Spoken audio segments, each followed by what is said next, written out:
And welcome everyone to another edition of Overdrive League. It's our playoffs for our Platinum Division. It's our first round of our semifinals. I am Primus alongside Ruhahi. How are we doing this evening? Well, it's shaping up to be an interesting day today in ODL League. We're opening up strong with a Draven ban coming out of DoV. Undead had been practicing Draven, it appeared, in his match history, so it's looks like they're target banning right out of the gate.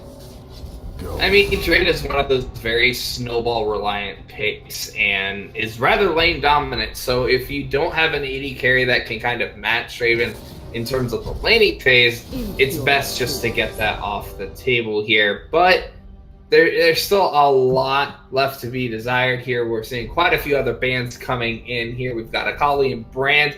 Woodwick's by far his number one support champion. Was talking like a 65% win rate on 40 some odd games. Far and away his top choice. Azir obviously being banned away from Yoki in the mid lane for DoV, and then Kaisa and Vayne also being taken off the table here. Lots of focus down in that bottom lane. Oh, yeah. Oh, wow. Hold on.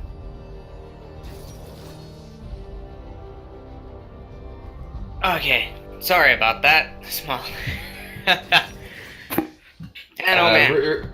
He had a minor technological difficulty, guys. We'll be just fine. Okay, I'm good now. Sorry about that.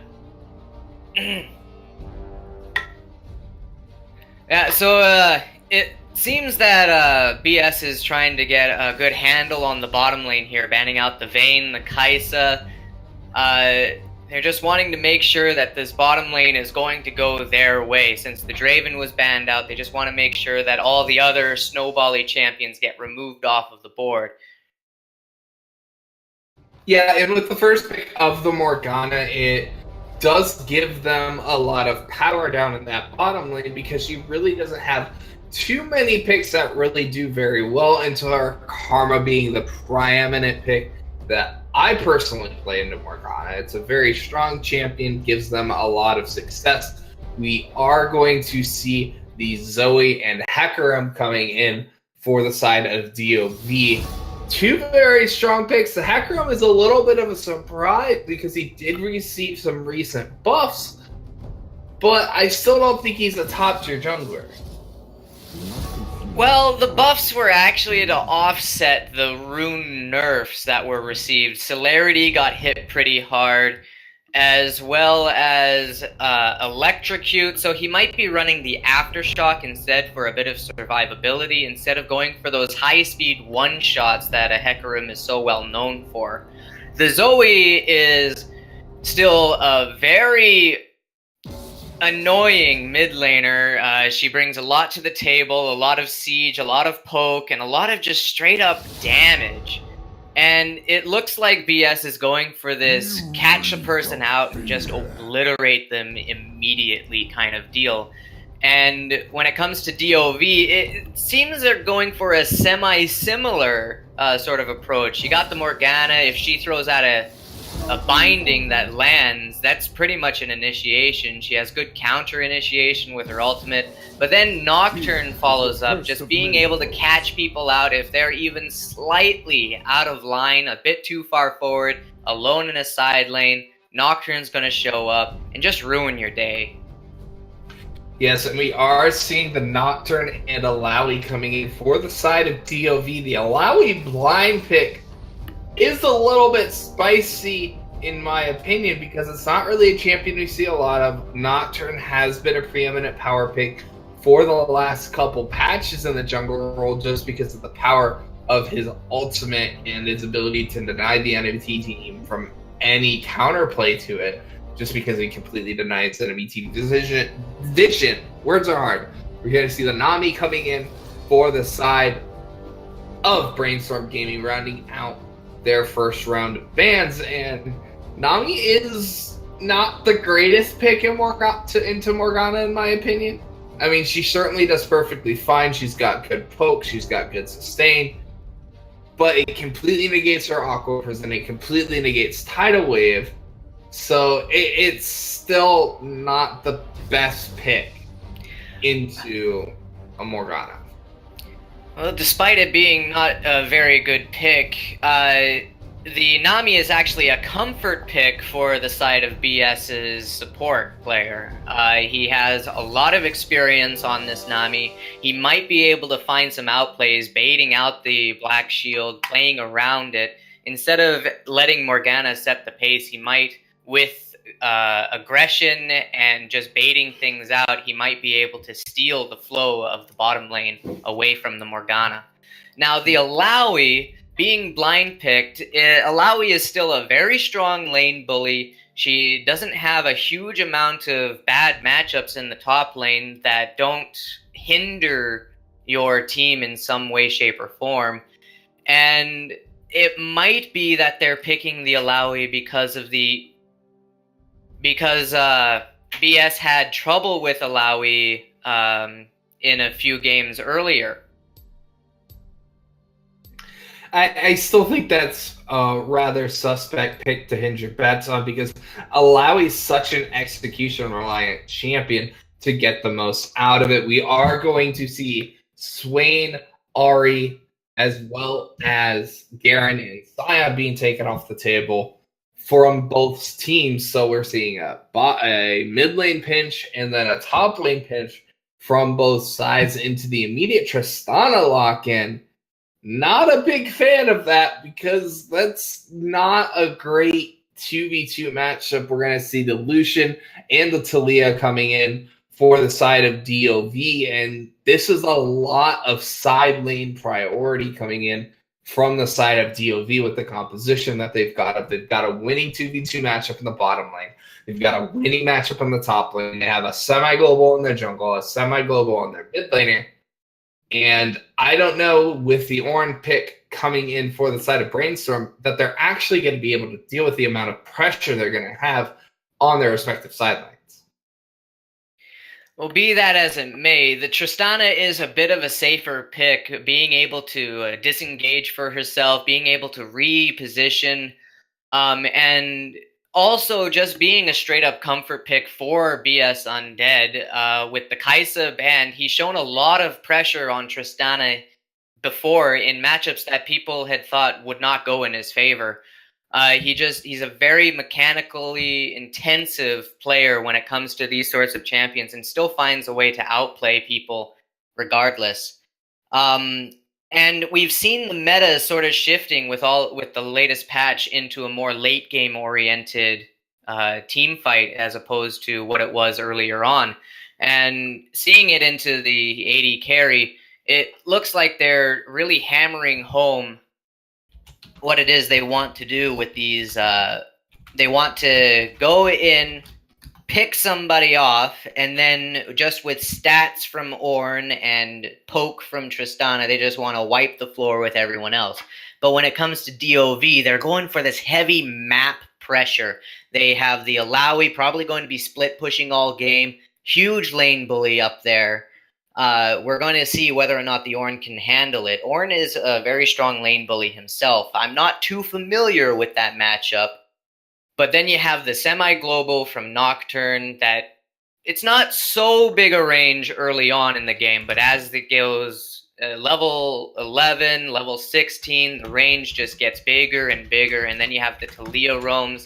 They're going to have to watch out for them. A lot of their team is not very mobile. Really, the only people who can quote-unquote get away possibly is the Tristana when they get blocked by that wall.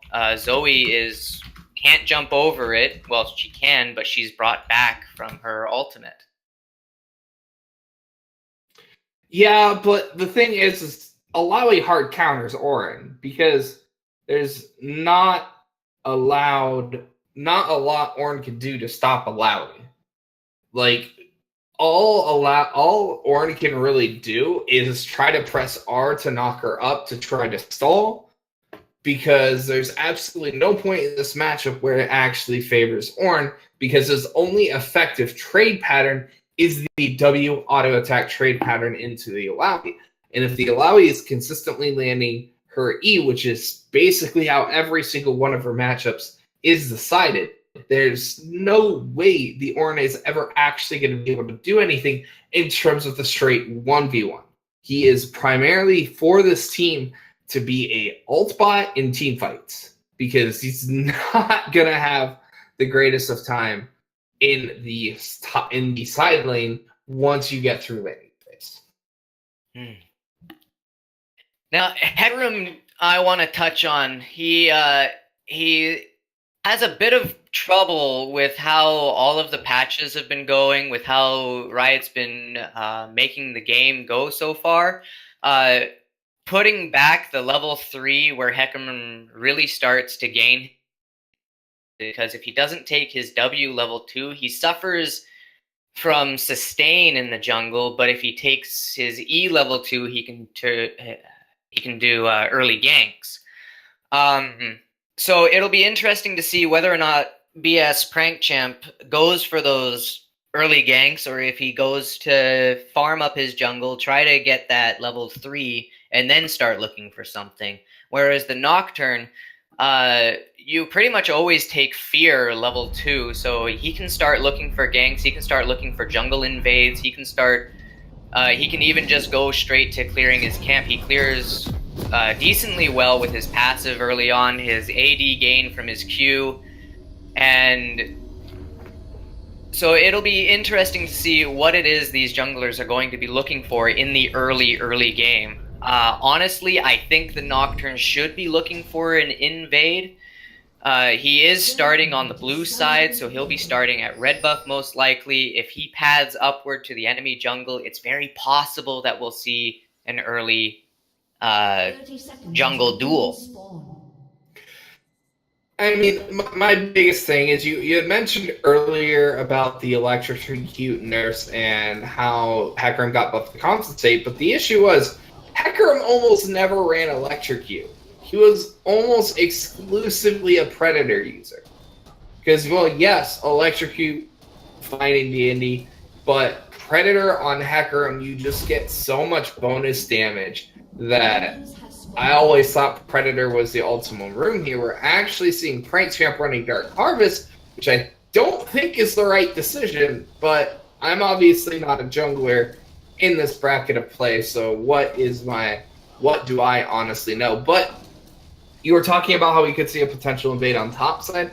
I think you're actually correct. That can happen because Hecarim is entirely reliant upon the debuff in order to sustain. So you pretty much can guarantee where Hecarim's going to start in any game you're playing against him, because he almost always has to start the blue buff. Because if he doesn't start the blue buff, he has absolutely no blue buff, because he doesn't have the necessary mana sustain to keep things going with his Q. I do find it interesting that Office went the Comet over Airy, which is something I rarely see from Morgana, but we are going to see a level 2 gank down in the bottom lane. Office is well positioned, but fortunately Astrocuck was in the position to body block, otherwise that would be one dead Morgana, but it is a flash blown from Office, and until that black shield's up, it's a very vulnerable Morgana in that bottom lane.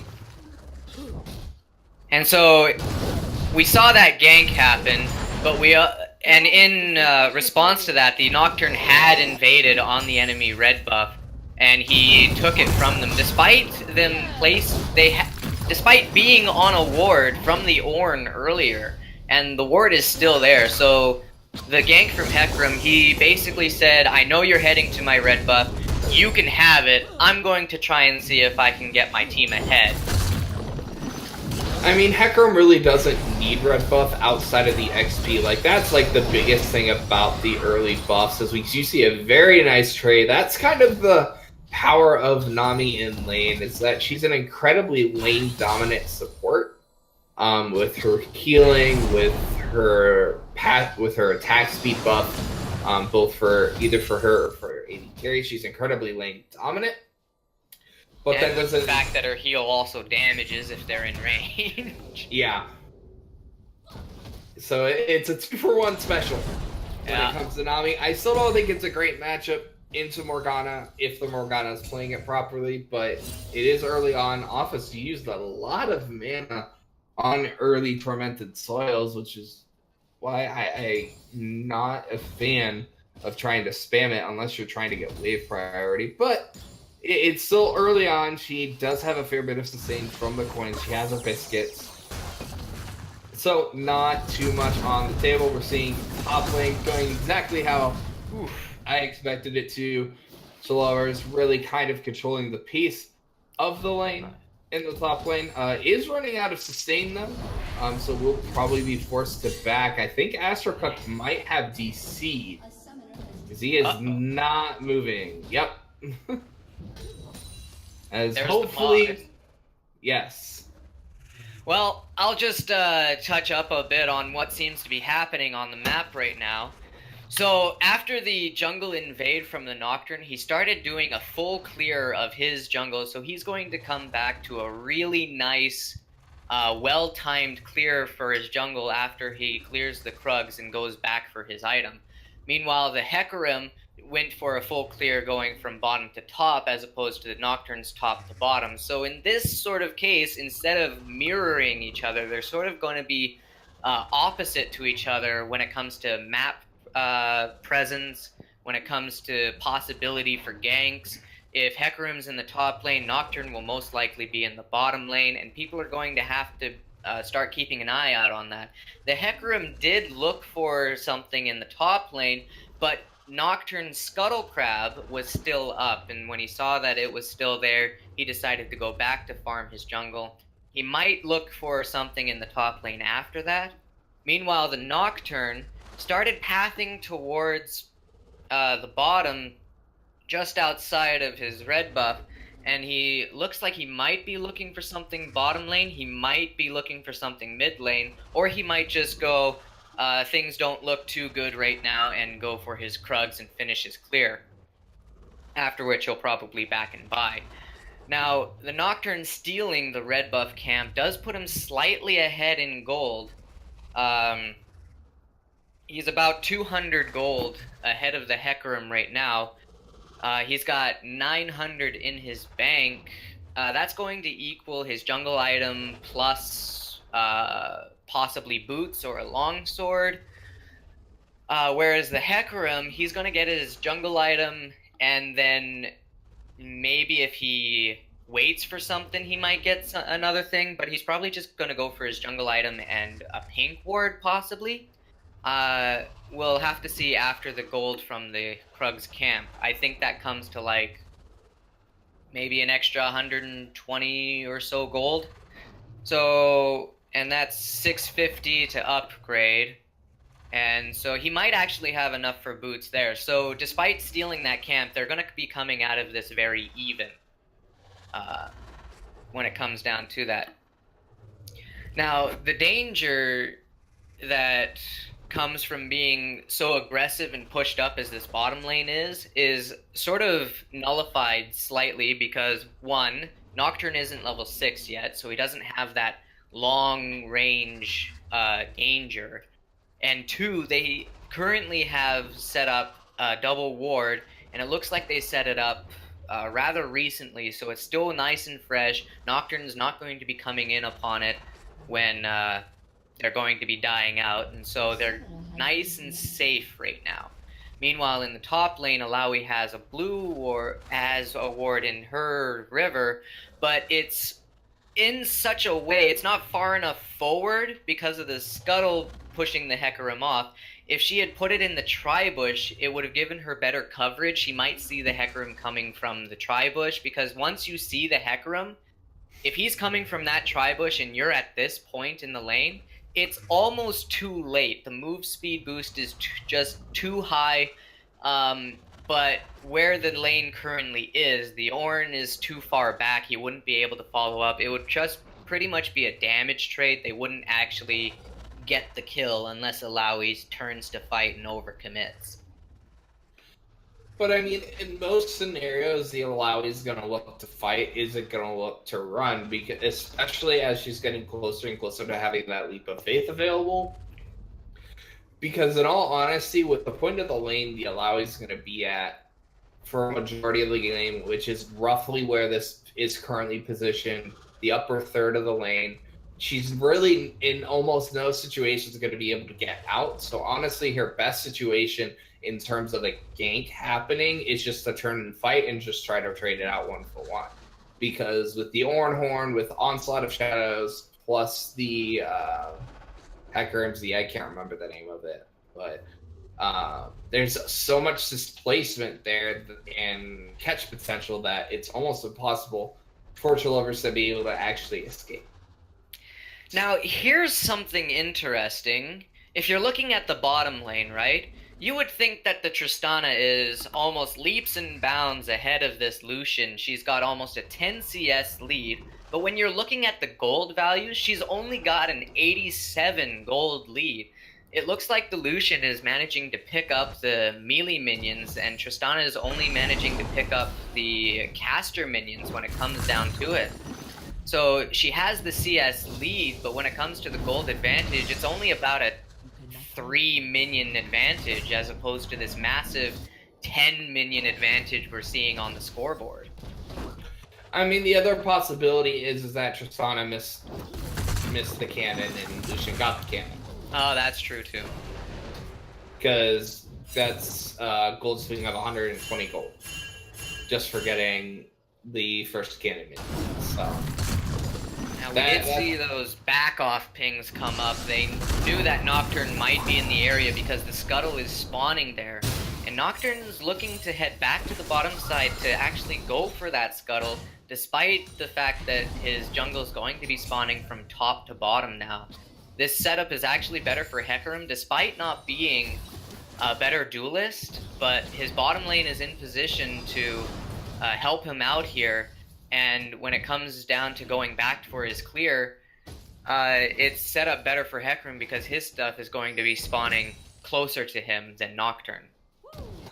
Yeah, but the thing is we're still looking at a good 20 seconds or so before Nocturne's top side respawns. Hecarim does have his Gromp respawn.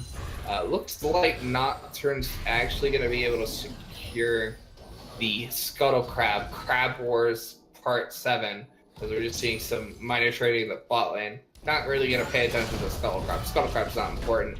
But it is going to go over to the... But no, it's far more important that we're seeing the first blood. The directed camera knows more about this game than I do, as it's actually going to be the first blood going over to Undead on the Tristana, as Astrocuck was just a little bit out of position without the support of Office. Yeah, the DoV tried to give support to their Nocturne to get that Scuttle, but in doing so, they left Astrocuck out to dry as BS Undead, showing his mechanical dominance and his know-how of the lane to just go in and just snipe out Astrocuck right there while he's by himself. Yeah, he jumped forward and pressed E. Yeah, pretty much. Jump forward, press E, and right-clicked. Feels good, man.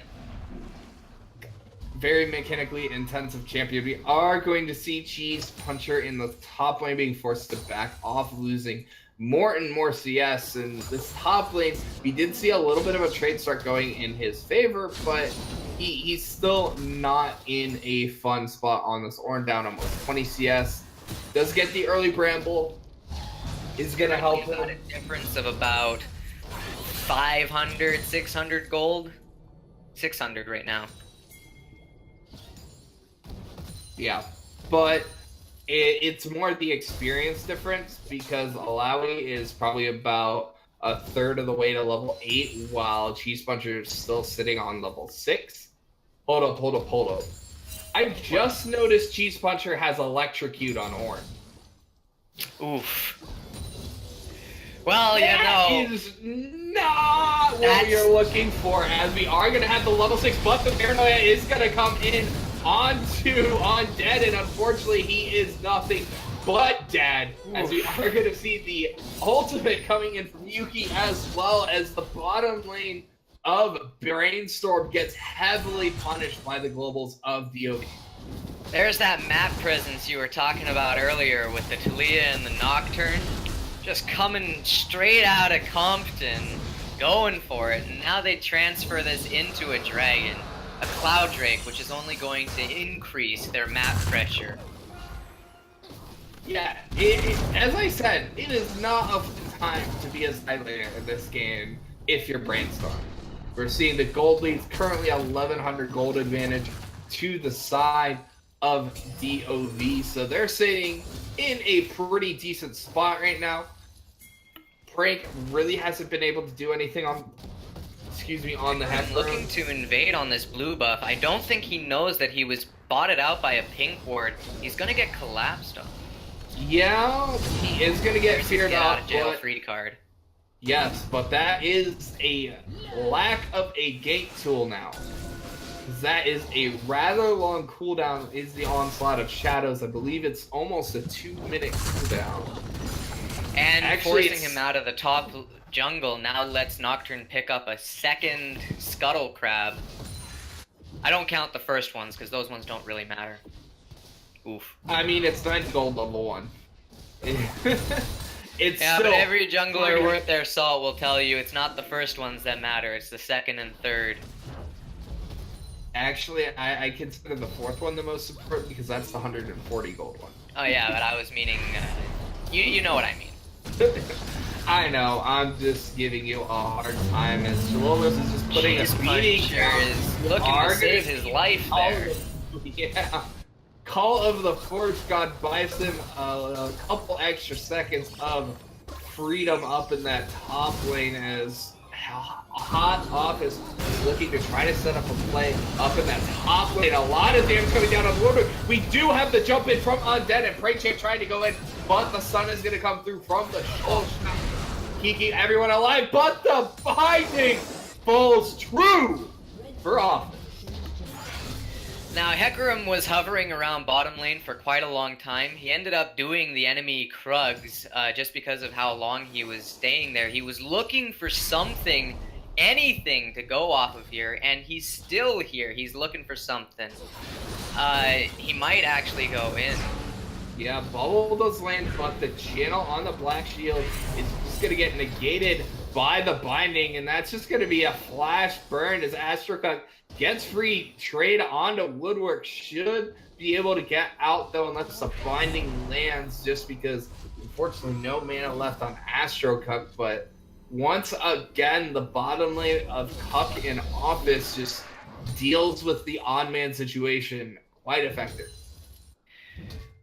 Now, DoV is capitalizing great on jungle positions here. They see the Hecarim in the bottom side after that gank. Nocturne was in the top side, managed to secure first tower with a Lowy, but after seeing the Hecarim in the bottom lane, they went straight to the Rift Herald and took that. There was no dragon on the bottom side, and so they made sure that the Nocturne, their jungler, was where he needed to be, where the objectives on the map were going to be fought over. And they just managed to take those for free. They did put it on the Nocturne, so we'll see which lane he decides needs to have a good old Shelly charge. Oh. Well, the Paranoia in the mid lane onto the Zoe, and unfortunately, that should just be a gray screen as a passive auto attack's going to come in. Hot Office securing another kill to DoV as the cuddling gets almost full channeled onto Undead. The Shelly is going to get dropped in the mid lane, but Preychamp should just be able to clear this out. Does have the smite available, needs to get a hit on that eye. Is going to be able to do so. Goes in with the Onslaught of Showers. Tower aggro did get pulled by Hot Office, but he's able to just barely get out. But a kill going over to Yuki. He stops the Herald, but I don't know if his life was worth it. Well, he managed to stop the mid tower from going down, which, objectively speaking, is probably the most important tower because it just opens up the map so much. But it's low enough now that any sort of rotation from bot or top lane, or even just the jungler showing up again when his ultimate is up, could mean that that tower is going down regardless. But still, the Hecarim stopping Shelly's advance means that they won't be able to get that damage onto the second tower, which is what you really sort of want to do. Because the first tower is almost always guaranteed to get Shelly smashed. Almost always. There are situations where... Fringe situations. We are going to have Call of the Fortune come in extremely early from Cheese Puncher. Really just trying to keep himself alive in this lane. Really isn't having a lot of success, as I mentioned. This is just not a fun matchup for Ornn to really be in because there's nothing he can do. And that's a Klepto Alawi too. She's up like 1,700 gold on this Ornn right now. Plus Zoe's a showing level of XP. Bubble is gonna land. And to be honest, with Bubble down, like, Chilova's just like, okay. You and came now to because my she lane. showed her face up in the top lane, Nocturne just walked over to the mid, autoed it a few times, and it went down. And now they're setting up for this dragon. It is a Mountain Drake, which is going to be so good for the side of DoV if they manage to get it. I think BS really has to make a showing here. They have to put forth an effort to try and keep this dragon away from them, but really it's only the bottom lane showing any sort of aggression here. Zoe is looking to rotate Crank just showed himself top lane. It's free. Like, there's no way he's gonna get there in time before the Drake falls, and to be honest, it's one of the classic, as we're seeing, Astro's internet. Apparently his family are eating up all the bandwidth streaming Netflix right now. So to be fair, though, play that disconnection probably saved his life, because without him moving, he managed to dodge the Zoe bubble. I mean, he was Black Shielded. That's just going to be a dead Zoe. We are going to have Onslaught Shadow should get a trade kill back. Unfortunately, Darkness does get channeled, so that is going to be on cooldown for a while. Not a ton of CDR yet built up as Chilova's just doing Alawi things up in top lane. There's really nothing to see here, Observer. You can just go ahead and swap to another lane. Now, despite Astro being DC'd, they're choosing to not pause it right now, probably just because of this extremely strong showing, this heavy pressure that they're able to put out. And not a lot of it is, unfortunately, coming from the Lucian. He is showing to still be standing his ground against BS Undead. He's only down about 100 gold, and he's only got one death to his name. But when it comes down to it, the pressure from the Alawi still drawing about 2 people. They think they can still make it happen on the rest of the map just because of the immense pressure the Alawi is bringing to the table. Pulling 1 always, 2 sometimes even 3, and they're able to make plays happen on the rest of the map because of it. I mean, it's one of those things that you're always on a knife edge about because you don't want to disturb your own team's flow of the game, but playing 4v5 is never a fun experience. I think the other possible alternative, again, I'm not super brushed up on ODL's 100% rule set, is they could have potentially ran out of pause time during the initial pause, so they don't actually have the ability to pause again. As we are going to see the ultimate coming into the bottom lane's going to force the immediate flash out of Cheese Puncher, and Cheese Puncher still got a bullseye on his back. The Yoki Office and Office's best friend, Hot Office, all down in this bottom. Now, they committed a lot to this bottom side, so they're looking for this tower, mainly because BS is answering by taking the mid tower themselves. Now, to Cheese Puncher's credit, despite being forced out of lane, despite being ganked like that, he doesn't have a death to his name. He's managing to still play very safe. He knows that he can still be a help to his team with just the amount of CC he brings to the table. And he can still be a tanky boy with his shielding, with his HP. Nothing to see there. Nothing to see there. As we are going to see Paranoia getting channeled into a 1v4 situation. Unfortunately, I think Office bit off just slightly a bit more than he can chew as he can contemplate his life choices back in the fountain. Oh, the collapse by BS, managing to pick up Hot Office there. The paranoia might have been used to try and escape, but he used it to go in on the Hecarim, not realizing that the rest of BS was...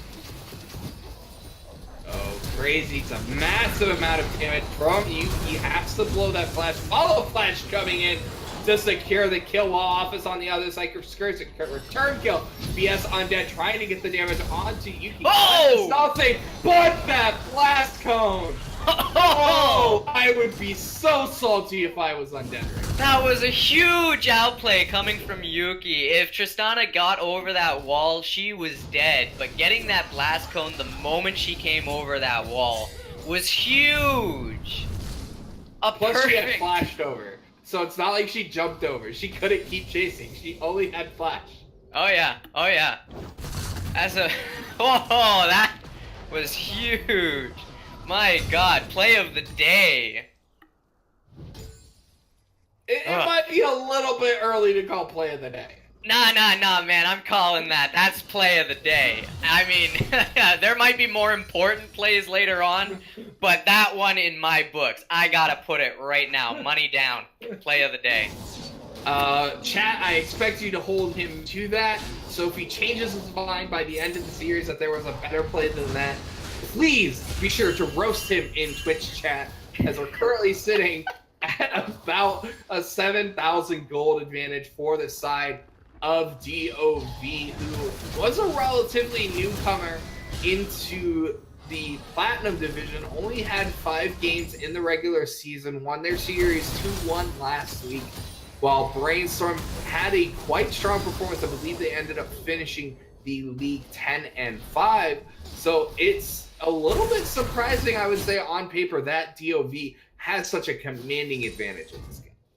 Yeah, they were even at risk of not even making it to the playoffs, but they managed to get in, and kudos to them, because they are putting forth a tremendous show of force here, and they're even managing to steal away like about half of Hecarim's jungle from him right now after the reset. And it's just one of those feels bad moments for junglers when there's nothing for you to really gank here and there's nothing really for you to farm here. So he's reduced to picking up gold wherever he can.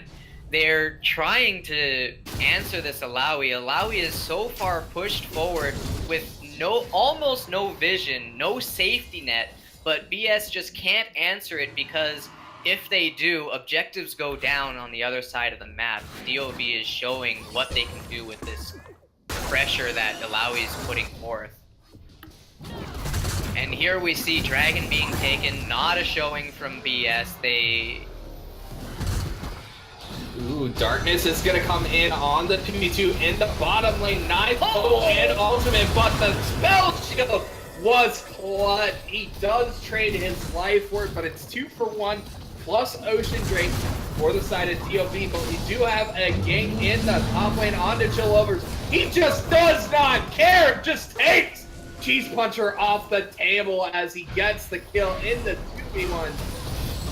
Well, Binding is going to land into a death once again for Craze on the bottom side of the map, and just DoV is just having their way with the map, with this game, and with Brainstorm. And this is that heavy pick potential that we had talked about in the Champ Select, and Alawi showing that she's just one of the best 2v1ers, 3v1ers, 4v1ers in the game. Doesn't matter how many people you bring to her, she will be dangerous. She will potentially take out one or more people if she even happens to go down, which clearly she's not wanting to go down today. But then in the bottom lane, just the global pressure again from Taliyah and Nocturne really showing through. They're just refusing to let people even think they're in position. If they step even slightly out, like Tristana and Nami, you would not in a million years think you're out of position there unless you're facing a Taliyah Nocturne or a Taliyah Pantheon, where they just show up out of the blue on your face immediately, and then a really good follow-up by the rest of the team with Lucian and Morgana. I mean, you want to know the feels bad moment for this game? You want to know how many Dark Harvest stacks Prank Champ has right now at 23 minutes? 94? 94! That is not where you want to be, because that keystone comes into fruition at about 150 stacks. When you get that 5-minute CD. Not a CD, uptime, more likely. Yeah. Yeah. It means roughly the same thing, but we do have Undead just being like, no, I don't want to lose this game, just jumping forward, no calm in the world, as he's really the only power point on the side of Brainstorm, because you look at the CS disadvantage, his office almost gets obliterated by Craze, flashing forward, slaps the cleanse, is going to go into Golden with the stopwatch, it's still gonna fall on the end, Prank Champ trying to stay alive, but unfortunately he's enjoying his compatriot with another gray screen, and it's just too much DoV. I'll admit, I thought that Morgana was still dead.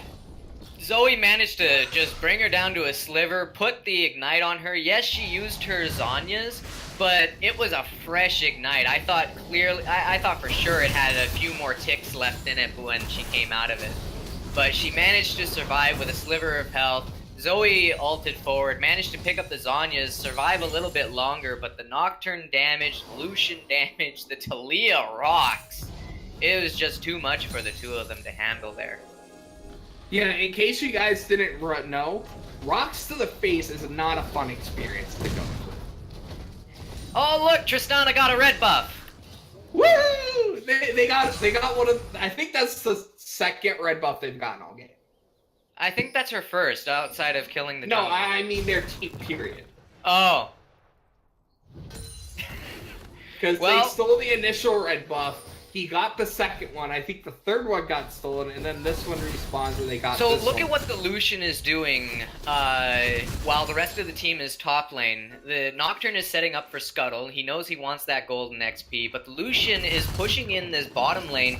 They're making sure they have this lane presence. People don't realize that the vision you get from minions are basically like free wards in lane. Once you know the minions are there, you know essentially that the enemy team's approaches without being seen are very limited.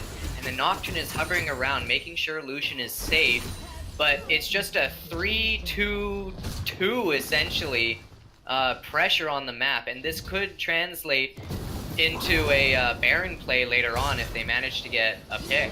Ooh, we do have the onslaught of showers, and PS Sunshine jumping forward, trying to do what he can, is going to lose Hot Office. Flash and jump forward coming in from Undead to secure the 2-for-0 trade in the bottom lane, but they are losing a lot of tower health in those other lanes, but they did buy themselves a little bit of a reprieve. They're trying to go in onto Chillovers, goes into the ultimate, it's just tentacles, does not quite secure the 2-for-1 trade, but still gets one back, as this Alawi just showing why this champion is just dumb. Just dumb once she gets her 2-item spike. Well, BS is actually putting forth a great showing of defense here. They're getting the fights they want when they're behind right now, but they've managed to actually come out of this in a 3-for-1 all exchange. They picked up the Nocturne, the Lucian, and the Alawi. They only lost the Ornn there. Yes, the Alawi's damage was huge. Yes, it was scary, but she only got the Ornn there, and they kept the tower. These are huge defenses that BS is putting forth, and these are the advantages that they need to start eking back if they're going to pull this game from the jaws of defeat. They're down about 12,000 gold, but they're not out of this game yet. The side of DoV is still very squishy. What's that infamous thing? We are going to see Hot Office going in on to Prank Champ. Tried to get away with the onslaught, but the fear tether still went through, meaning he goes back down to the grave. And it just has not been a very good game for Prank Champ in this game. what I was trying to mention earlier is the CS discrepancy from DoV to the side of BS Undead. Their only CS advantage is in the 80 carry roll, and I'm pretty sure if Astrocut didn't DC for about 90 seconds to about 2 minutes, I'm pretty sure he would be even in CS. And we're seeing DoV going for this Baron. I don't know if we're going to get an answer from BS. They might. Call of the Forge God, Tidal Wave. Yeah, they're going to throw out their AoE CCs. It is going to get a lot of damage onto Hot Office. Is able to get the smite. Nice use of the spell shield as Yuki goes dominating. Taking out Undead. Juice Puncher is a very sad goat person right now as he dies once again. Just not a tanky Ornn at this stage of the game. Baron buff is up. This is probably going to be a 3 inhibitor push coming in from the side of DoV. Paranoia coming in onto the Zoe. Odd Office is going to trade his life. Binding landing onto Woodwork as Godlike goes Yuki, as that's going to be at least 2 inhibitors on this push. Potentially the game as there's... I'm going to say that's probably the game there. They got Baron minions. They're pushing in. There's 25 seconds on things, unless Undead pulls something really strong here. Yeah, and unfortunately, there is just way too much damage. You saw a great onslaught of shadows coming in from Prank Champ, but it just was not enough. The Horseman cannot defeat 4 people, as that is going to be game number 1, going over to the side of DoV in just under 30 minutes. That's the gamble you take with Dark Harvest. You sacrifice a bit of the early, but you make up for it with a very strong late. Unfortunately, DoV just wouldn't let Prank Champ get to that point. They stole his jungle. They didn't let him get very many ganks off that ended with him getting stacks. And when it came down to it, it was mostly just the objective control around the dragons, the scuttles, and just DoV being on top of having people near those objectives when they wanted to go for them. It just wasn't, outside of the first blood, there really wasn't a great shining moment for the side of Brainstorm. I think they need to go back, reassess their draft, figure out what they can do differently to give themselves a better opportunity in this game.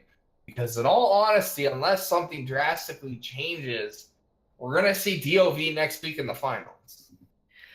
Well, it is a best out of 3. They've got potentially 2 more games to go if they pull a win out of this next one. I'm going to guess that they're definitely going to ban Alawi this upcoming match.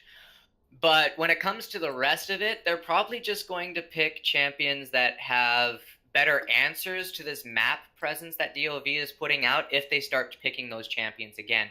Potentially people like Twisted Fate even, or Pantheon jungle, stuff like that, just so that they can get the counter ganks off immediately because they have similar, if not the same, ranges. Yeah, it just... once those ultimates came online from the side of DoV, it was like a switch.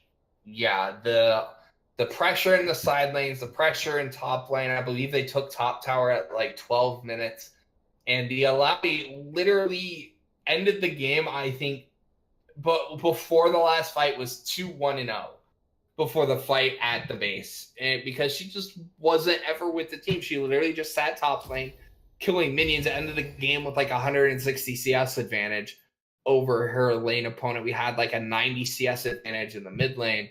Like, there's no other way to slice it other than just DoV just flat out played better, executed better than Brainstorm did in this game.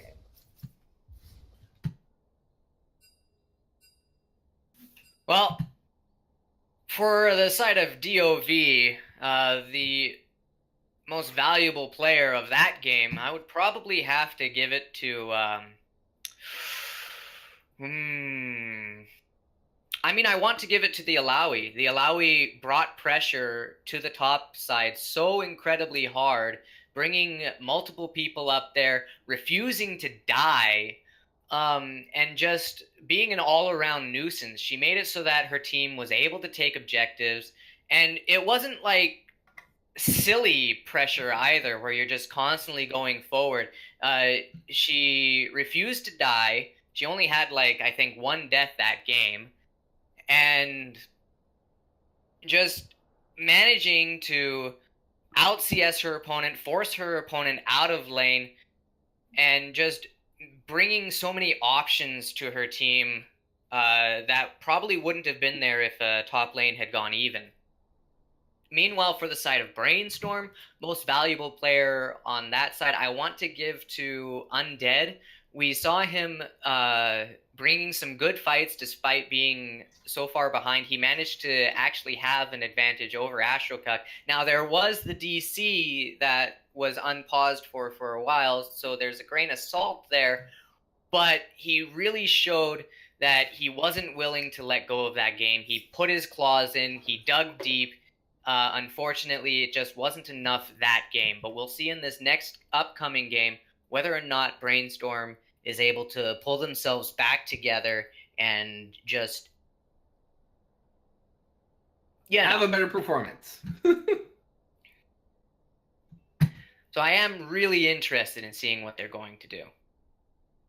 I think we are going into some downtime between the two games. Yes. Is that? Yes, we will be taking a short little break, let the teams rest, recuperate before we head into game number 2. We saw game number 1 going in the favor of DoV. They have match point into game number 2, but can Brainstorm take the victory and push this to a winner-take-all game number 3? Please stay tuned.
too short for fear. And welcome back, everyone, to game number 2 of our Platinum Division at Overdrive League. We have DoV eSports taking on Brainstorm Gaming. We saw DoV take the first game of the evening in rather convincing fashion. We're going to see if Brainstorm can turn around and respond, or if DoV is going to sweep this. This is the beautiful thing about when a new team comes in and they manage to hit playoffs so late in the season. They're really a wild card. You don't fully know what to expect, what to see, right?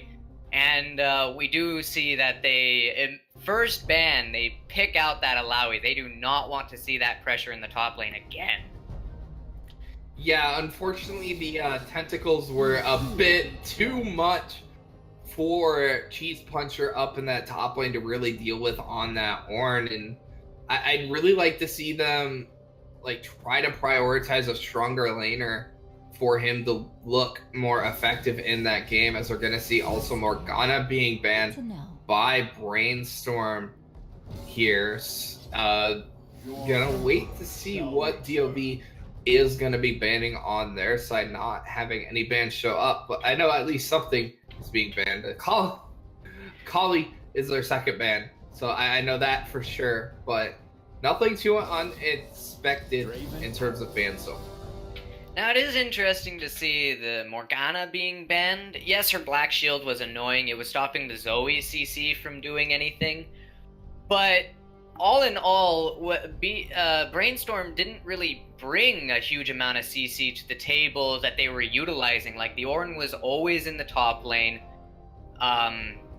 never really with the team. And when it came down to it, the rest of the team CC was Nami and Zoe. Hecarim could do a knockback, but you're mainly doing that for the damage, not really to push people into your team. The fear, though, would have been nice. But, yeah. Yeah, I would say the biggest thing looking at this pick and ban phase so far is Wood gets his brand through. Oof, that's scary. Now, we've seen the brand be worked before in this league, and it brings a lot of damage to the table that people just aren't ready for. Its base damage is huge. It does percent HP damage with his passive, and he's been shown that he's able to deal as much, if not more, damage than the mid laner and his AD carry just by himself. He's very capable of just carrying the team on his back as a support. Yes, I definitely would have to agree with you on that. As a brand support player myself, we're going to see Nami, Kaisa coming in for DoV. They're choosing not to... They're taking advantage of the fact that the side of Brainstorm didn't pinch AD carry role in the first ban phase like they did in the last game, where they banned both Kaisa and the Vayne away from Astro, and he's just like, okay, I can play my Kaisa. We're going to see the Aurelian Soul coming in for the side of Brainstorm, and that's a very powerful pick. We're going to see Sion being rotated up to that top lane, so it gives them a little bit more priority up in that top lane, but once again, it's a tank matchup in that top lane. A tank for him up in that top lane. He can't get punished quite heavily. They are hovering the Dr. Mundo, and I think everyone knows exactly what this champion is capable of. Now, the Dr. Mundo had received nerfs. His cleaver only restores so much HP now, and his ultimate actually costs 5% more. Now, they bring the Aurelian Soul on the side of Brainstorm, probably to answer that strong map presence that they had, that DoV had brought to the game beforehand. And so they're trying to answer it with their mid laner, it looks like. And Sion also brings quite a bit of map pressure. If he starts roaming to other lanes, he can just ult down them. And whether or not it hits, it still forces people out of lane. It usually forces fights, and it might be what they need in order to get some early objectives.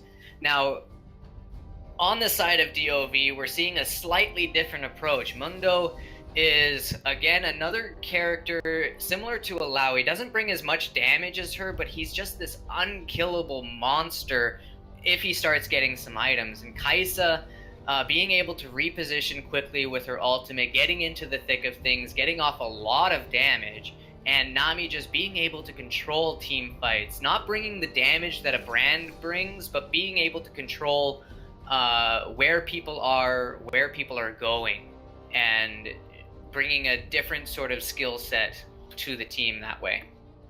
And we are going to see Rise and Varus being taken away by DoV, and then Nocturne and Swain being out from Brainstorm, and then we're going to see the immediate rotation to the Kazakhs for Hot Office, and that's going to be a lot of roam and pick potential just from that pick alone.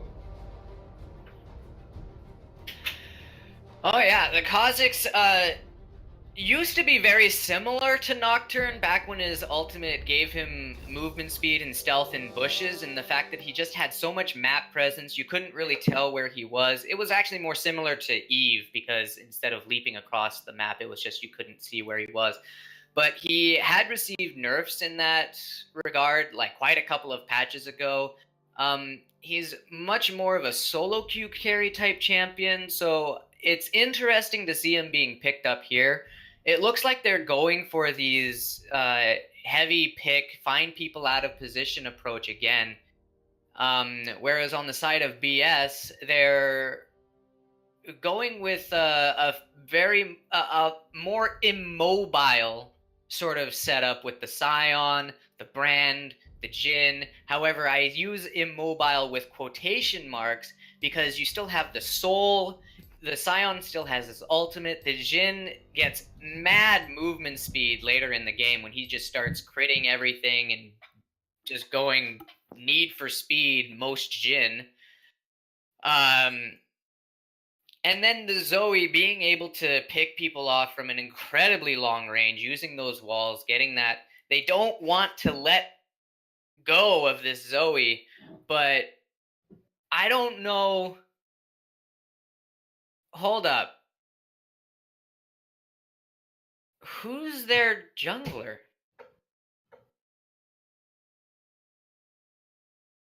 Oh, so it's Zoe in the mid lane, Aurelion Sol in the jungle.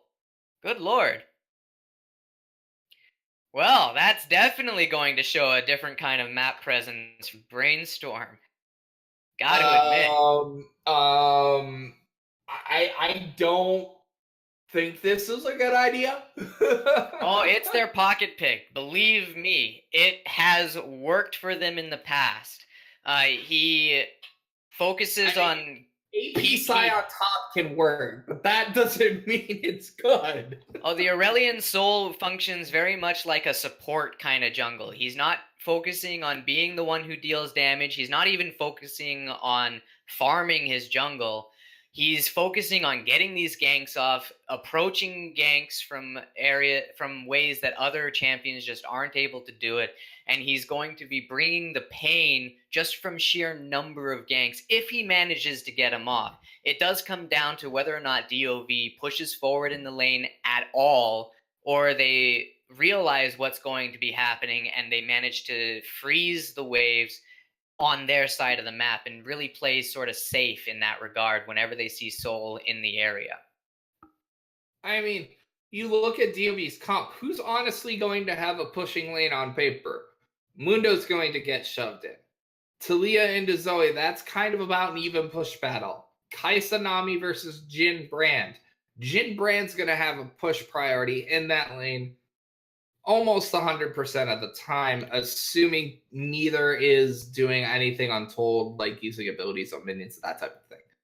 But, like, well, yes, if neither use abilities on minions, effectively, they should stay relatively even, but it comes down to whether or not the Brand abilities start accidentally clipping those minions. He has very large AoE, and if they start hitting the minions, then yes, he's going to be pushing his lane into the opposing DoV. I mean, Jhin Brand inherently has one. I meant to say Nami using ability on minions, not both of them, because Nami has to use abilities on minions to match the push from Brand Jhin, because Brand Jhin has far more early wave clear than Kaisa is who they're actually bringing in a different AD carry. I just noticed that it's actually Spirit Soccer coming in for Astro this game, and that is probably why they ended up losing a ban in that first phase, as I'm assuming Astro was having some troubles with his internet, so they're bringing in a last-minute sub. That was something we probably should have mentioned early on, but that is what is going down, so we could see some minor synergy issues from the side of DoV, given that they're playing with their non-standard AD carry. But given the fact that he's still running a DoV clan tag, I'm sure that they have experience playing with him, so I'm not terribly worried about their performance. And I still don't know what to think about this Acel pick in the jungle. I don't think it's good. I don't think it's going to work, but that's just me. I've seen it work firsthand, so I'm expecting big things out of it. Now, when it comes to I don't think he's going to be able to gank. Like, he's not going to have a lane on DoV's side that's going to push. And the whole point of Acel jungle is to gank, correct? Correct. But where is he going to gank if every lane is pushed into their tower? Well, if he doesn't get any ganks, he can always kite farm the jungle camps.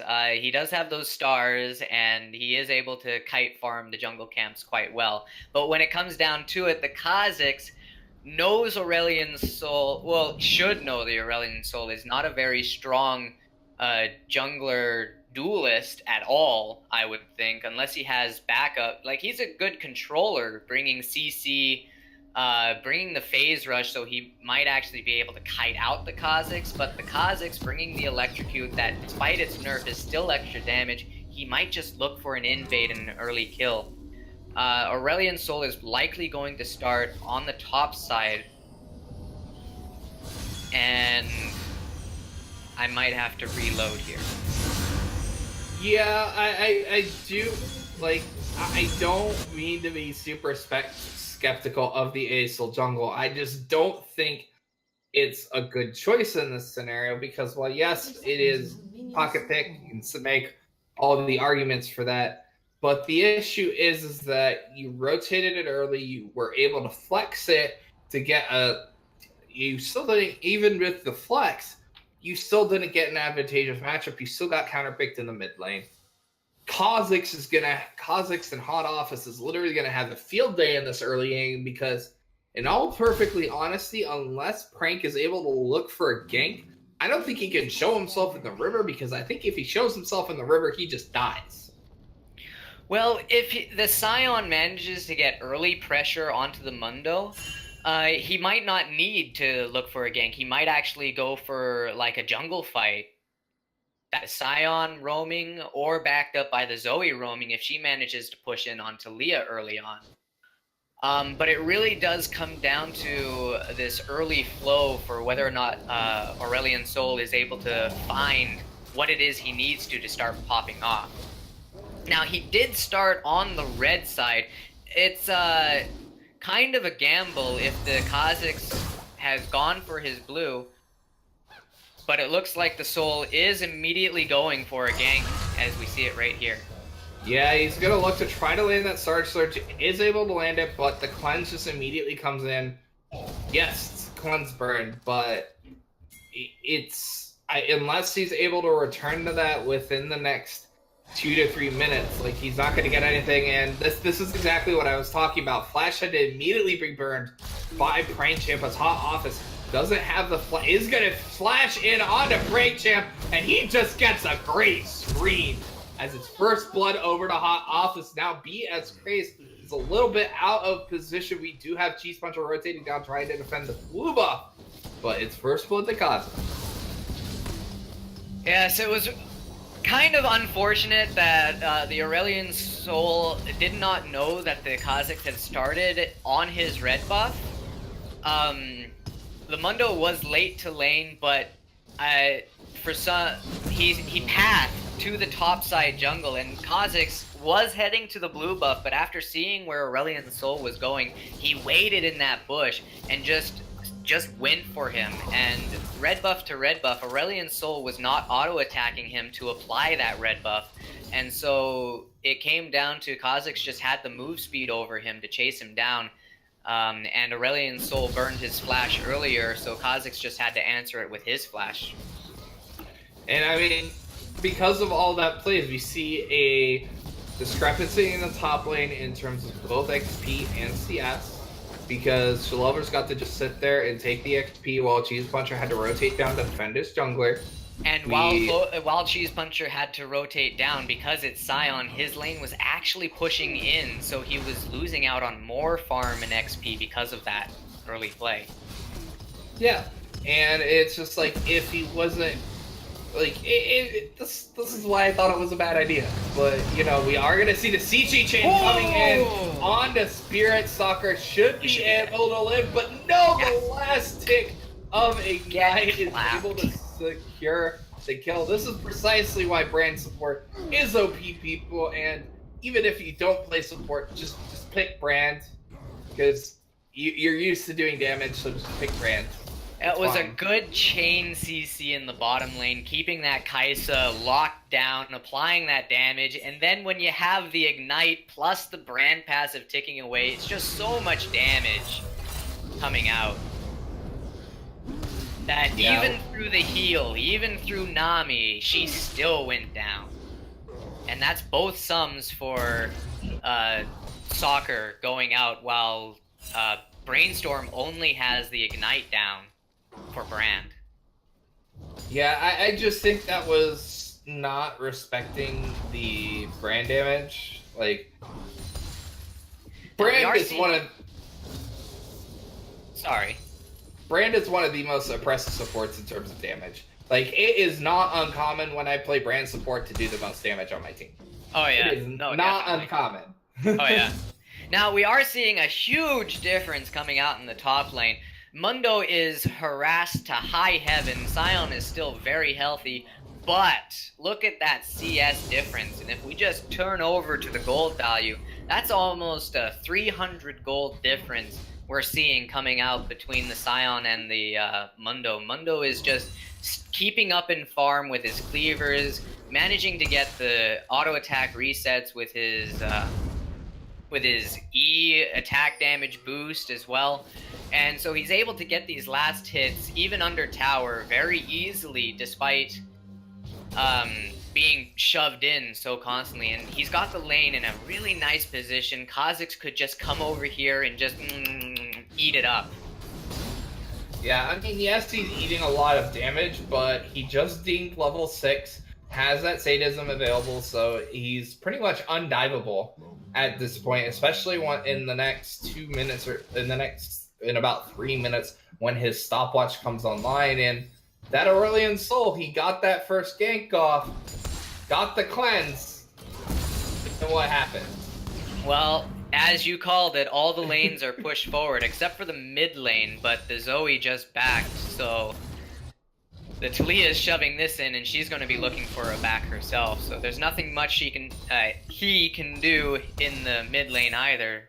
He's going to have to give up Scuttle because there's just no pressure there, and he's reduced to just farming. Yeah, he's stuck playing a farming path on a jungler that needs to roam and make early plays. You even have Yuki coming in, invading, and stealing jungle from him. Yuki realizes that the Aurelion Sol is stuck farming, that he doesn't have any possible answers, so she's just looking to take whatever she can at this point. Instead of going to back, she went into the enemy jungle, and she checked to see if that camp was up. It was up. She took, like, I think 2 of the chickens. It's not much, but it's enough, and every little bit counts. This is a game of inches. I mean, it's 20 gold. And a bit of XP. Yeah. It's like, like the XP is the biggest thing, because he's currently down a full level to Hot Office, and thankfully their bot lane is doing quite well, but the CS differential in the mid lane, CS differential in the top lane, Kraze does land the CP Trouble Bubble onto Yuki, but is just short on the Paddle Star. Hot Office was rotating down, providing cover, and to be perfectly honest, it's just like, yes, that you do have the early gold advantage over to the side of DoV. I don't see a reason why it's going to stop unless the spot lane starts snowballing out of control. Which is very possible, as it is a Brand and Jhin. But you're seeing the Talia beginning to roam down. She's going to try to cut them off with her ultimate if that becomes possible. It unfortunately just misses the opportunity. Yeah, and unfortunately not quite enough damage. Office wasn't quite able to get the knight, but Hot Office is going to go in. Does get the kill, but should be trading his life with the shutdown going over to Woodwork. They're trying to secure the glass kill. Seismic shot, getting that kill once again over to Yuki. They have push priority in this mid lane. Frank is just sitting in his jungle because he can't do anything else. We do have Craze coming in. Does get a fair chunk of damage down. Is able to defend the tower. That is the most important thing. Keeping that first tower blood still on the table. A fair chunk? That was half their HP. That wasn't even with a bubble. That was just straight up damage.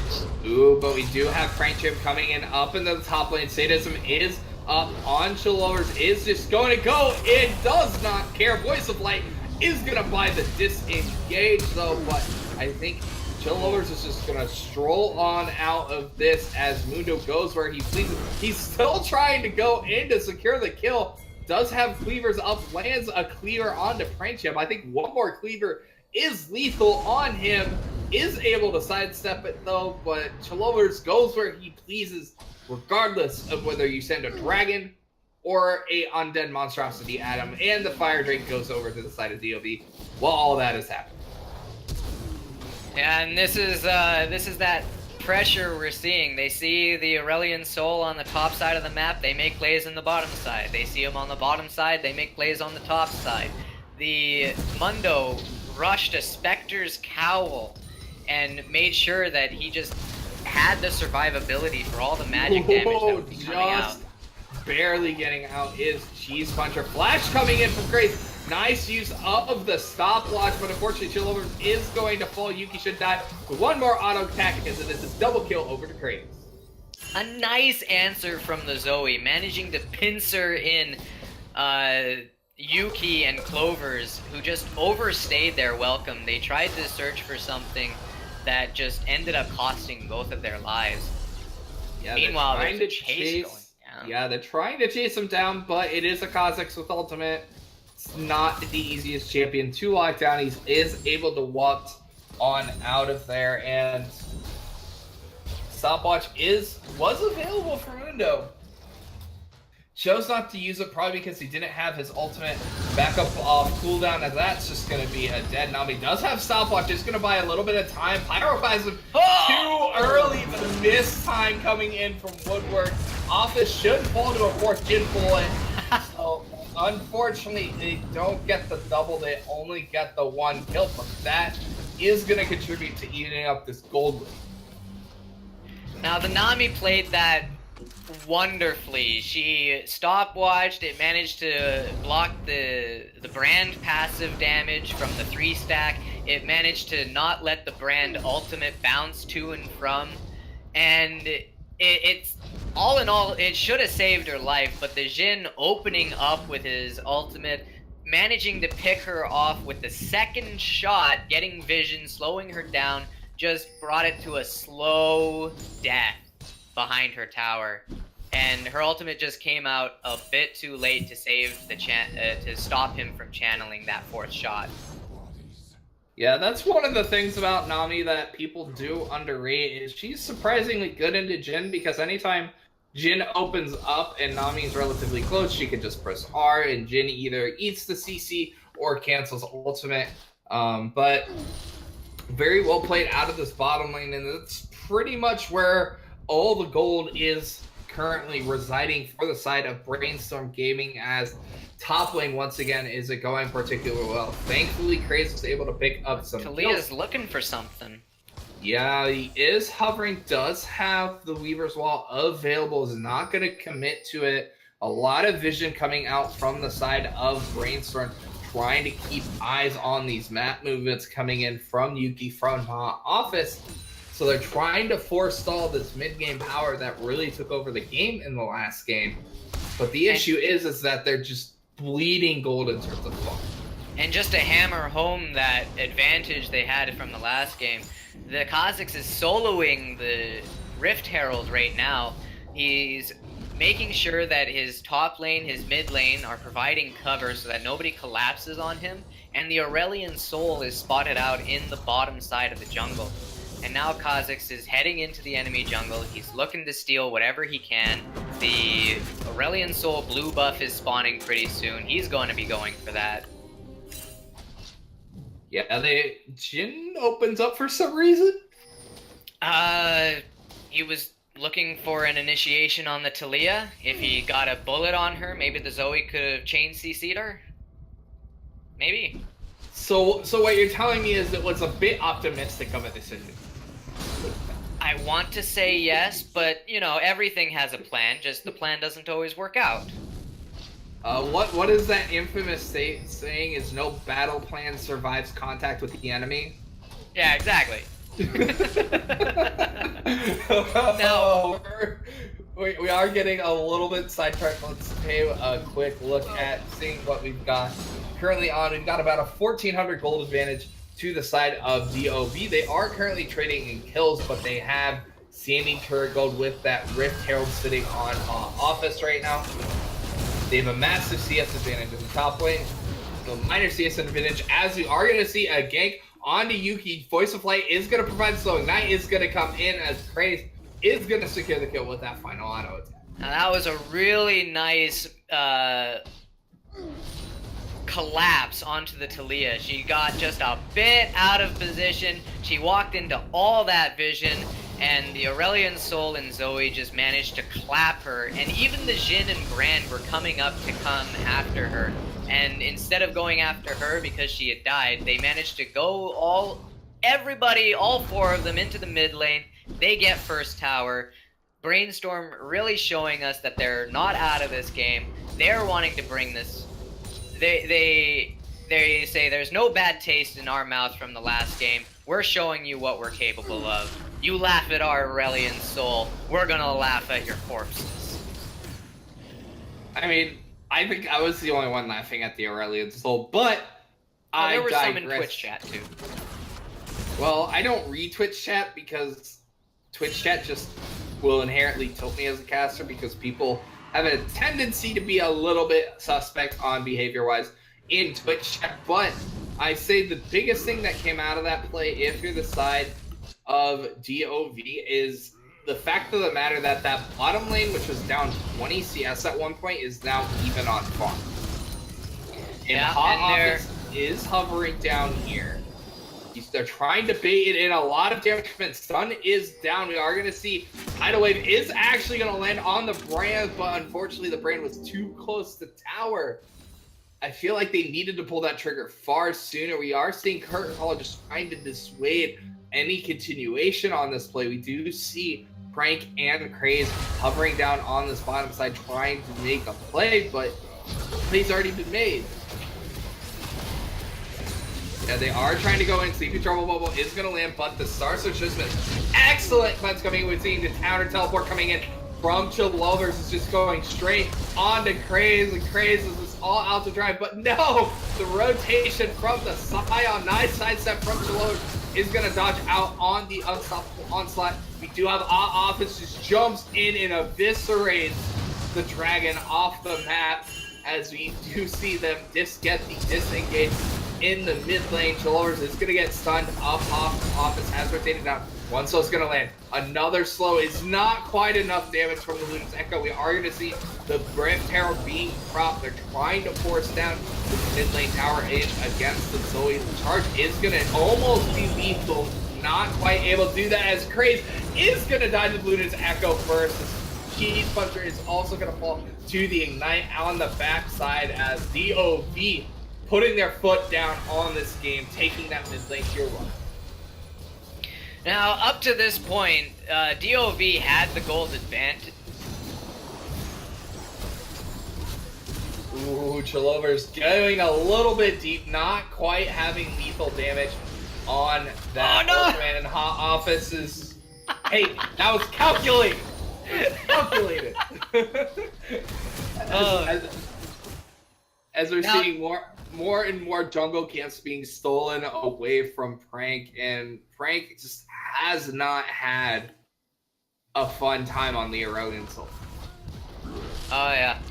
Now, up to this point, Brainstorm had the kill lead, but DoV still had the gold advantage. It wasn't a huge advantage. It was like a 1.4-ish K gold advantage. So at this point in the game, that's not a huge advantage, but they managed to group up in the mid lane. They summoned Shelly. They had a fight in the mid game before the Shelly, and it went rather even for them. But then after Shelly, they were just like, we want to force this tower. We have to answer their tower that they took. And they managed to not only get the tower, but they got 4 kills out of it as well. Just an immense showing by DoV on what they are bringing to the table in terms of just damage and control of these team fights. Is going to come in as well as the wall, and that is just one dead Jin. They do trade the Nami's life for it, but the reset's coming in for Hot Office as he's barely going to know he is going to fall to the bad guy Cannon Minion as Woodwork gets the kill credit. But we all know the Cannon Minion's the real MVP on that play. Oh yes, Cannon Minion OP. Please nerf. Oh. But all in all, I would still say that tempo play favors the side of DoV, at least in the intermediary, because they all had mid lane priority. Bot lane was being shoved in, is going to get counter shoved in, but it's already resetting in favor for them. We have Drake spawning here momentarily. So all in all, it's a pretty good spot to be in. If you are DoV, you have about a 3,000 gold lead at about 20 minutes. But it's still a very close game, and my immortal words is until the worm is off the map, you have a chance. Now, coming down to the team comps, when it comes down to is both sides have a strong showing in all aspects of the game, be it... We do have a dive on to Cheese Puncher. Cheese Puncher just dives before he gets to play League of Legends. Nothing to see there. Anyway, you can continue your point. Oh yeah. So both of the teams sort of have these ticking time bombs. The Mundo will become unkillable. The Kaisa does percent HP damage, but she is building AD. And she's just able to go on to people really quickly. The Kazakhs being able to one-shot people if they're alone. But over on the side of Brainstorm, Jin is notorious late game for just being able to run around. And there was the Kazakhs there, I promise. But unfortunately, like most bugs, he just got squished. Oh yeah. They brought the raid. But yeah, the Jin has tremendous scaling, and he's just able to run around and be a nuisance. The Zoe is able to pick people out easily and just do a huge amount of damage to them. Aurelion Soul brings big AoE. Oh, Yuki does go in with the wall, is going to secure a kill on the backside. Dragon did fall in the favor of Brainstorm. They're trying to continue this split. Killer Instinct was already used by Spirit Soccer. I don't know how much chase potential they do have. Jolova's trying to chase down, is not able to get into range of Kraves to secure the kill. So they get the Drake, but they do lose Woodwork. And that Mundo is not taking anything for the CC that they have. He's got his Merc Treads, he was running his Burning Agony, which gives him tenacity. Bubble is gonna land onto the Nami. They're not able to connect any follow-up damage. The Lovers is eating a little bit of damage, but it's a Mundo with the amount of MR he currently has. The only person who's actually gonna kill him is gonna be BS Undead, but he is gonna get chain CC. We did see the Ignite coming in from Woodwork, enabling them to secure that kill through the sadism, so they're able to secure a kill on the Cholovers and keep their mid lane tier 2 alive. But I don't know how much longer they can count on being able to kill the Mundo that easily, but Hot Office is by himself, just hop, skips, and jumps away. Hoping to get a cheesy pick on somebody walking through the bush. Unfortunately, that somebody happened to be a Scion backed up by a brand. I mean, if it was just the brand, sure. Well, yeah, if it was just the brand. The Scion was the bigger problem. Yeah, definitely. So it looks like both sides are sort of resetting. They're trying to get vision down on the map now. And the next big objective is going to be that Baron. Which side can get that Baron pressure? Now, Brainstorm is down about 4,000 gold. It's not game ending. It's troublesome, but most of that gold is like 1,000 of that is on the Mundo. So you've got 3,000 left. 2,000 of that is on Talia. That's a problem. Yeah, the Talia is the biggest problem. Curtain Call did come and was traded for Tidal Wave to get the disengage for DoV, but nobody dies. There's push priority in both side lanes right now for DoV. Brainstorm has to respond to these side waves before they can even think about contesting the Baron. Well, they do have it warded, though, just in case. Talia's down in the bottom lane. She's going to be setting that wave to push, picking up all that yummy CS as well. And then she's probably going to be grouping back mid, looking for something, or backing and picking up an important buy. She is sitting on about 1,000 gold right now. So yeah, she's backing, looking for an important buy. Yeah, should buy most of her Zanyas if she's going to go that route before going into Banshee's Veil. But she is still a ways off. I believe she still needs about another 600 gold or so to complete her Zanyas from her current components. So 600, 700 gold. So she's probably waiting on that before going into her next item.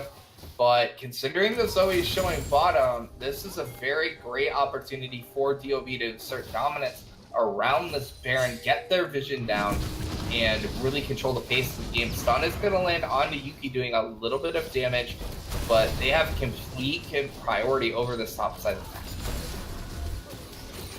Oh yeah, and this is that map control that we've been seeing coming out of DoV since last game, and just their ability to answer and proactively choose which fights they want to do, when and where.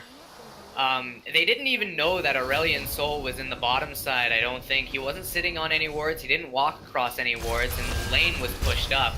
It was just happenstance that two members of Brainstorm were in the bottom side jungle while everyone from DoV was in the top side. Oh! That is... Calm down! That is some not safe for work damage right there.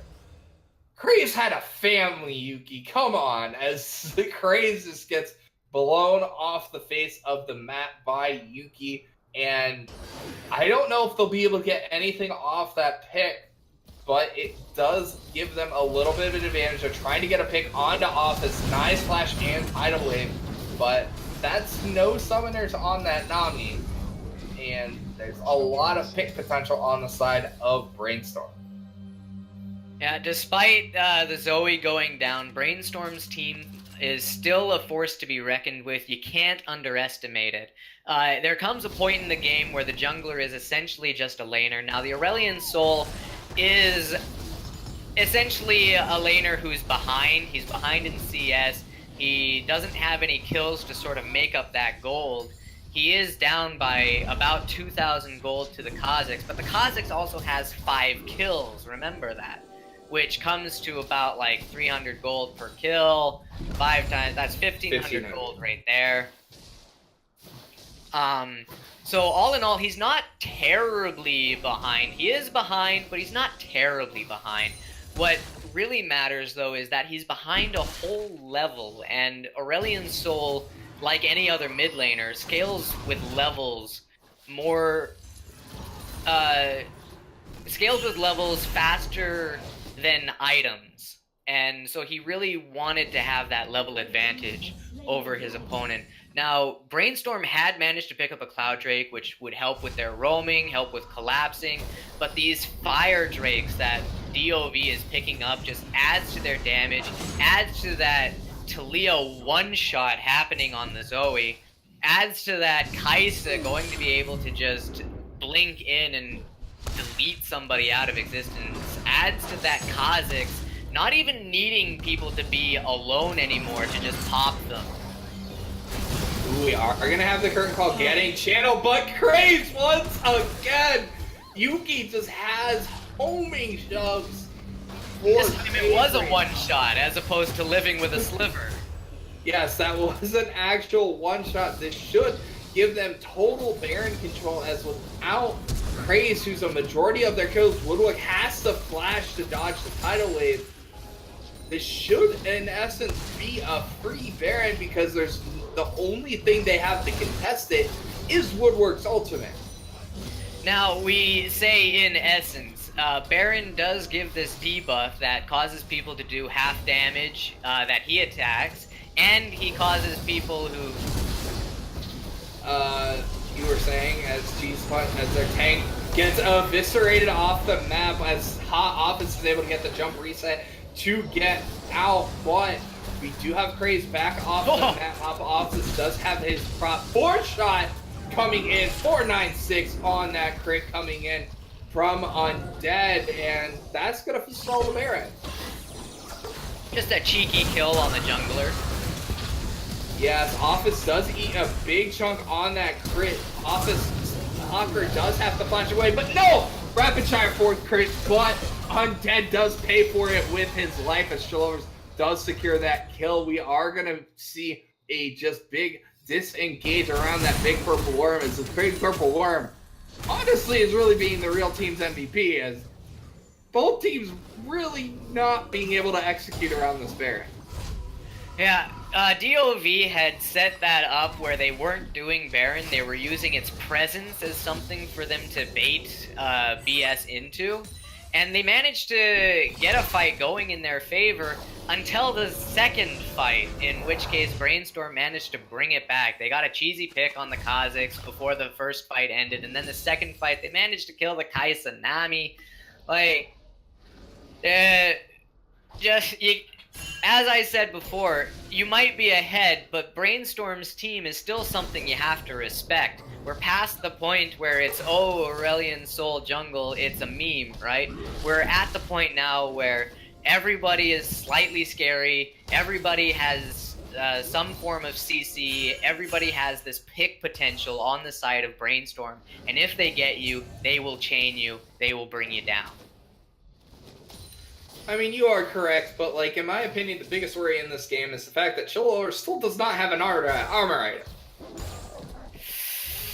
Well, you know, he's just, he figures if he doesn't get hit by the Jhin, then he won't have to worry about building armor. We do see a Giant's Belt on him. It might be going to a Deadsman, might be going to a Randuin's. Randuin's would probably be his best item right now. Or he's just gonna build Warmogs and just not have any armor. That's true, too. Or he could go Frozen Mallet. Like, I feel like Warmogs would be the wrong choice at this point. We don't see him walking around with, like, low HP ever, really. Yes, there's a lot of burst damage coming down onto Office. We did see Unstoppable Onslaught being changed by Cheese Puncher, but only met the wall, doing his best imitation of most skateboarders face planting into the wall. But just some cooldowns being traded, no real team being able to start that big purple war, but vision control does favor Brainstorm. Now, both teams are scary. Both teams bring a strong team fight. Both teams bring strong pick potential. It's really hard to say who's got the stronger late game team. I want to give it to the side of DoV just because that. Well, that's the dead jungler. They have essentially more options open to them. They have the split push they could use to garner some sort of advantage. We're not seeing the Mundo splitting as much as we saw the Alawi. And we're gonna see a Baron going down here. Yes, and it is just going to be secured by the side of DoV. Nice use of the wall to make sure no potential contest did come in. It's just, can they get out without losing anyone? Looks like they are going to be able to do so. So finally, after about 7 minutes of standing around the purple worm, DoV finally secures it. And this is gonna blow the game wide open. Warhawks! Damn it! No armor mundo, guys. I do not recommend this, but... Disrespectful. The Jin even built armor pen. Expecting the Mundo to build armor. It is at least percent armor pen, though. So it's flat, it's not just bonus armor. And he did need the Executioner anyways for the inflicting grievous wounds. But yeah, so now the split push I had talked about just a bit before is going to start showing it rearing its ugly head really quickly for the side of DoV as they have the Mundo in the top lane. They're all grouping in the mid lane. They might even send Nami and Kaisa to the bottom lane instead of keeping everybody together. But no, the Kazakhs! Yeah, Hot Office is just like, okay, there's 4 squishy targets on the enemy team. Yay! He's got a heyday. Yes, we do see Kaisa took a lot of damage there. Yeah, that was a 4th shot plus a W. And she doesn't have any lifesteal, so that's going to be a back for her. She does have fleet footwork, so she does have a tiny little bit of lifesteal. Another route is going to land on the Kazakhs, but with nobody there to follow up, it's really not going to mean anything. Chilovers is going to take a little bit of tower damage. Big chunk goes on to Cheese Puncher, and they're just rotating them around the map, just pulling them every which way and just letting the minions slowly kill the towers. Yeah. So they're utilizing that split push on the Mundo now, but I feel like they aren't utilizing it to its full potential sort of deal, right? But it is dangerous if they do that 1-2-2, like I said, just because of the long-range engage, long-range picks that Brainstorm has. It might actually be better for them to keep up this Mundo one lane, everybody else in a different lane. But if they're doing it that way, they should put everybody in the bottom lane. That makes it so that Brainstorm has longer to go. They have the Cloud Drake, which actually makes it easier for them to rotate these short distances to protect all the lanes. So if you want to make sure that that's as far of a distance as possible, you got to put bottom, top lane. Those minions run in tandem, makes it easier to actually put forth the pressure. And Brainstorm needs to turtle. They need to wait out this Baron buff. They need to see if they can get a pick. They need to not send anybody alone into the jungle where the Kazakhs might be waiting. They see the Kazakhs in the bottom lane, so they know they're safe for it right now. But just too many times have they had somebody walk into the jungle and Kazakhs was just waiting in the bush for them. Yeah, unfortunately, this game, rather than Garen in a bush, it is the Kazakhs in a bush. And unfortunately, the Kazakhs does a little bit more damage. Cheese Puncher is going to eat a lot of damage from both Chilovers and Yuki. Curtain Call is going to get opened up, but I just don't think it's enough damage to kill either of those champions. And even if it was enough damage to kill the Talia, you have that big meaty wall of Mundo still sitting at full HP. Warmog's healed him up, Spirit Visage healed him up further. Like, what do you do against that? He has no armor. He's got a chain vest now, actually, so he does have some armor. I think he's gonna go Stoneplate fourth item, sorry. If the game goes that late, he's just gonna go Stoneplate. It just be he still has that stopwatch unactivated, too. Yeah, he's just trying to send a message like, I don't need this item. Oh, I took it because everyone takes it on this champion. I don't need it. So there is that potential for him to get super low, pop his ultimate, pop stopwatch, and heal back to full. Still that option. Now, we are seeing the 1-2-2-1, just not in the setup that I thought it would be. It's the Kazakh split pushing with the Talia Mundo in the top and the Kaisa Nami in the mid. I really thought it would be the Mundo alone and everybody else in the 2-2, but, you know, I guess whatever works. Soccer trying to be a good guy to keep Office alive, but both of them oh, the Battlestar over the wall, securing the kill on Office. Soccer having to burn the flash away, but Chalomers is still just whacking up against this inhibitor tower. Jump is going to come in. They are going to get a lot of damage, but there's the statism pop if you don't kill that Mundo. Craze should fall. Is going to go into the last second stopwatch. Should be able to land a Battlestar. No, the minions.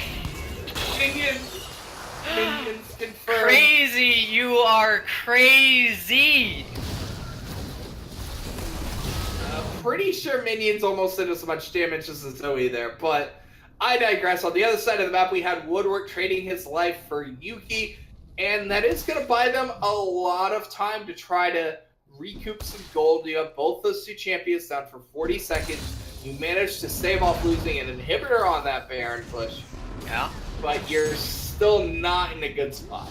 They managed to not only stave off losing an inhibitor, but they staved off losing inhibitor turrets. Likely the hardest turrets in the game to actually knock out. And just because of how easy it is to rotate to them, how important they are, everybody knows that they need to rotate to them. But here's what I was saying about earlier, that the 1-2-2, they ran out of Baron, they couldn't apply that sort of pressure anymore, and Brainstorm was just able to get those picks they needed. They knew they could get those picks they needed. They managed to get up the defenses they needed, and they really brought home that they're not out of this game. They're down 10k gold, and they're not giving up. They're digging in again. They're putting down their foot. They're not going to let them just get walked all over. And we see Baron spawning again. This Baron is going to be stronger than the last one, the Baron buff. But we also see Elder Drake coming up. DoV really wants this. They want to have the double boost on their Fire Drake. They want to have the burn reveal damage that Elder gives. Even though this is first Elder Drake, this Elder Drake is going to be a huge boost to DoV if they manage to get it. So Brainstorm has to try and answer this. Yes, it is getting burnt down relatively quick. We are going to see Unstoppable Onslaught, but the Tidal Wave just trades, and that's just the tank all by himself. He has no buddies, but they're trying to burn down the Elder Drake, but they're not able to do so as the Elder Drake's still sitting at about 9k HP. Pope trying to come over the wall. Chalomers is just like, hey, I'm a Mundo. Look at me. Don't look at my team. Wall did come in to buy a little bit of zone control. There is the ultimate up on the Mundo. A lot of damage being traded on both sides. Chalomers just hanging out on the backside. Elder Dragon still hovering around 1k as it is secured by the blue team. By all means, is I think just the side of I just think DoV just backed off and just decided, no, we're just not going to contest this. This is going to give them all the priority around Baron, because DoV cannot fight this team for the next 90 seconds. So what came out of that what came out of that Dragon was Clovers was trying to keep them away from getting in there, but the Dragon was hammering away at their squishies, and there's a fight going on. The Baron is started. Chalomers is just going in, but it's stolen by Hot Office! Says, I don't need the I'm taking your Baron. They take off the Baron, they take out Undead, they take out Frank. It's just a whole bunch of dead health bars on the side of Brainstorm Gaming, as that's 3 dead and Baron on DoV. Baron throws. You gotta love him. The big but yeah, that Elder Drake went and it taketh away. Yeah, the good Baron giveth and taketh away. The Elder Drake went so in favor of Brainstorm. They played it so very well, managing to not engage until they needed to. The Scion had over-engaged, to be sure, but the rest of them pulling off what they needed to. The Elder Drake hammering away at the squishies. But then going for the Baron so soon after, they didn't really manage to get any picks on them. So they instantly sort of regrouped, and the Baron was a risky call. Sure, they had the extra damage from the Elder Drake, but the Baron still gives that magic resist debuff. It still causes whoever he's attacking to do less damage, And the the debuff in and of itself, especially when you're facing enemies who have such high amounts of AoE magic damage. You got Talia, you got Mundo. You, you gotta respect that Baron debuff. You can't just go into it blindly and hope that the enemy will let you take it because you have the Elder buff. Now, losing 2 inhibitors is a huge blow, but they're lucky they didn't lose their entire base. Now, because of that, they might actually still have a chance, however small it might be, to pull this game back from the clutches of defeat. Things are still not over for them. However, it's going to be much more difficult as they don't even have to send anybody to those lanes now. They can just put all 5 people in the bottom lane and let supers pressure the base for them. Oh, we are seeing a bunch of damage going down onto Hot Office Girls. Does have the ult, does have the GA, did lose his maw on that play, but they do have a massive minion wave stacked in this bottom lane. They're trying to take out this last inhibitor tower, and there is quite a bit of wave clear. They're a little bit ahead of their own minions. They need to wait for those super minions to start pouring into the base before they have any true push potential. We do see Hot Office rotating the minion, trying to get it solo kill. Flashes out, gets rooted up by the Deadly First, going in to the GA. Should end up falling here on the backside, but no, he's barely able to get out. No, he gets smited, but Craze could end up trading his life for it, is going to end up trading his life for it. Also, the curtain call coming in, USS and GA being procced on the Kaisa, as the Kaisa should be able to kite this out with the amount of damage and heal the Nami has. The inhibitor is still alive. Clovers does not care. He just does not care at this point. And that is going to be the inhibitor falling here. And the minions are in the base. There's so many minions. They're trying to get the kill onto Soccer. Clovers is taking the tower, just does not care. Going where he pleases, still has sadism going, is eating so much damage, but he's still not dead as Yuki gets the kill onto Undead. The base is gone. The Nexus is wide open, and finally, DoV secures the victory in 45 minutes. GG. Long slog, but a well-deserved victory. Oh, that was a very up and down, sideways, topsy-turvy game, back and forth, that I felt like neither team felt like they had a true stranglehold on up until that first Baron.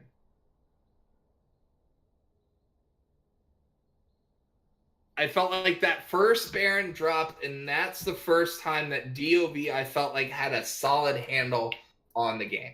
Yeah, despite having that gold lead for pretty much the entire game and just making it go bigger and bigger, they were never truly ahead of them just because of the way the team comps worked. Brainstorm had that pick potential we've been going over and over again. They had the damage, but DoV just really hammering in what it means to control the objectives, control the map.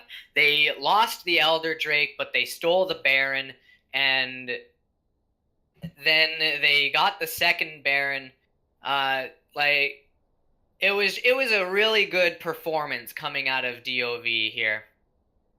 All in all, I do want to give my MVP to Hot Office this game, showing just taking some early objectives, being on an aggressive point against an Aurelian Soul, getting that early first blood, getting that Rift Herald, getting the Infernal Drakes, the early Fire Drake, the second Fire Drake was a bit late in the game, but, you know, steady as she goes, right? But when it comes to Brainstorm, I mean, I want to give, I really have to give it to the Brand, you know? The Brand brought a lot of damage. He managed to get picks that we didn't really see coming, and he just really just sort of kept the team going, you know?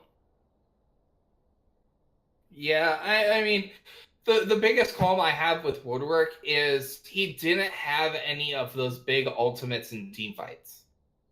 Like there wasn't any time where I ever saw a 3 or 4 man pyroclasm coming in, and like that's where you're supposed to shine as the brand. In all honesty, like he had a really powerful laning phase. They weren't able to knock down the tower, but he did a lot of work in laning phase. I just felt like later in the game, he just seemed to be lacking, in my opinion. And I'm gonna go against you on this. Like I think overall MVP of the series for the side of DoV has to go to Yuki in the mid lane. Like he Oh, of went, the series, absolutely. yeah. Like I think his combined score was like 22-6 and like 30. Absolutely ridiculous. And the one shot damage, He ended Yuki, the game with like calm 100. down. That game 2, he ended the game with 1,054 AP. Just having so much damage in both games, leaps and bounds ahead anybody else. This game it was a bit closer, you know, only 6,000 more damage than the enemy Jin, who was your closest runner-up. Just 6,000. Yeah, but the thing is that look at all the non-existent armor that was bought. Yeah, I know. Right? Like the Mundo did not have armor items until like the last 10 minutes of the game. I don't really count GAs as armor items. And then you had Azania's on the Tulia. So his damage stats inherently are going to get boosted, but for the side of Brainstorm, I give a lot of credit to Undead. Like he didn't, and Craze, like they did what they tried to do, but I just felt like that Cheese Puncher just struggled so heavily in the 1v1. Like he almost got Flamed Horizon. It showed promise early on, but he just wasn't able to keep up in the CSing. Clovers clearly has practiced his CSing very well, even when getting pushed in. And Cheese Puncher just, it was unfortunate, but he was falling behind mainly through gold. It was just gold that he was falling behind in. And then in the first game, it was because he was getting forced out of lane, and that he was missing out on so much gold and XP. But this game, he was forcing in the Mundo, and he was just missing out on so much gold. He ends the game with almost 100 CS deficit on the Mundo. Yeah, I just felt like Cheese Puncher's play, albeit he didn't get a lot of help up in that top lane in either game, just left a lot to be desired. And it, like, I'm not saying he's a bad player or not. Like, I'm not trying to say that. It's just I just don't think he had a good night tonight. And yeah, everybody has bad nights every now and again. Every once in a while. But with that being said, still want to say congratulations to our first finalist here in the Platinum Division for the Overdrive League in DoV. They will be waiting to see the winner of tomorrow night's series, which had to get rescheduled due to some scheduling problems. But we will be bringing you that live tomorrow night, which will be Illumination Empire taking on Roar. Please stay tuned. That will go off at 6 Central, 7 Eastern time. Be sure to tune into that. I am Primus. He is Ruhi. You guys have a great rest of your night.